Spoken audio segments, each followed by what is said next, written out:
6 জুনত পৰীক্ষাৰ ফলাফল ঘোষণা কৰা হ'ব আৰু মেট্ৰিক পৰীক্ষাৰ ফলাফল আটাইতকৈ গুৰুত্বপূৰ্ণ পৰীক্ষাৰ্থীসকলৰ বাবে অন্য বৰ্ষৰ নিচিনা কিন্তু এইবাৰৰ পৰীক্ষাৰ ফলাফল ছাত্ৰ-ছাত্ৰীসকলে নাপায়। সকলোকে পুনৰবাৰ স্বাগতম জনাই আৰম্ভ কৰিছোঁ আজিৰ এই ভিডিঅ'টো। বন্ধু-বান্ধৱীসকল, খুবেই গুৰুত্বপূৰ্ণ দুটা খবৰ আজিৰ এই ভিডিঅ'টোত মই আলোচনা কৰিম। প্ৰথমটো হ'ল মেট্ৰিক আৰু হায়াৰ ছেকেণ্ডেৰীৰ ফলাফল কেতিয়া ঘোষণা কৰিব, আৰু দ্বিতীয়টো খবৰ হ'ল দশম আৰু দ্বাদশ শ্ৰেণীৰ পাঠদান কেতিয়াৰ পৰা আৰম্ভ হ'ব। গতিকে এই বিষয়ে সবিশেষ জানিবলৈ আমাৰ আজিৰ এই ভিডিঅ'টো সম্পূৰ্ণকৈ চাই থাকিব।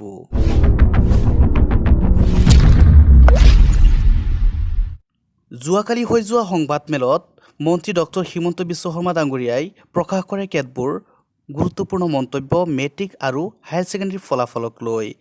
তেখেতে কি ক'লে জানি লওঁ আহক।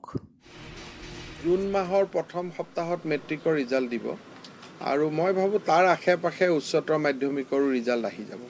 এডমিশ্যনটো আমি কলেজৰ অনলাইন কৰিব লাগিব, অফলাইনৰ জেগাত অনলাইন এডমিশ্যন কৰিব লাগিব। আগতে যি ধৰণে মাৰ্কশ্বিট তেওঁলোকে স্কুলত গৈ গ্ৰহণ কৰিবলগীয়া আছিল, এইবাৰ কোনো ধৰণৰ তেনেধৰণৰ ব্যৱস্থা কৰা নাই। তেওঁলোকে অনলাইন মাৰ্কশ্বিট পাব আৰু সেইখন প্ৰিণ্ট কৰি ল'ব লাগিব ছাত্ৰ-ছাত্ৰীসকলে। আনহাতে দীৰ্ঘদিন ধৰি আনুষ্ঠানিক শিক্ষাৰ পৰা বঞ্চিত থকা শিক্ষাৰ্থীসকলৰ বাবে আহাৰ পতৰা কঢ়িয়াই আনিছে মন্ত্ৰী ডক্টৰ হিমন্ত বিশ্ব শৰ্মাই, আৰু এই সম্বন্ধে তেখেতে কি ক'লে জানি লওঁ আহক। দ্বাদশ আৰু দশমমান শ্ৰেণীৰ ল'ৰা ছোৱালীবিলাকে স্কুলত যোৱাৰ প্ৰয়োজনীয়তা আছে, কিন্তু তাৰ স্বৰূপটো কি হ'ব?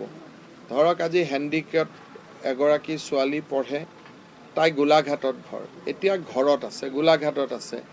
এতিয়া ছাত্ৰীজনীয়ে ক্লাছ কৰিবৰ কাৰণে হেণ্ডিকলৈ গৈ ভাড়াঘৰত থাকি ক্লাছ কৰিব নে গোলাঘাটৰ কাষৰ কলেজখনতে ক্লাছ কৰিব?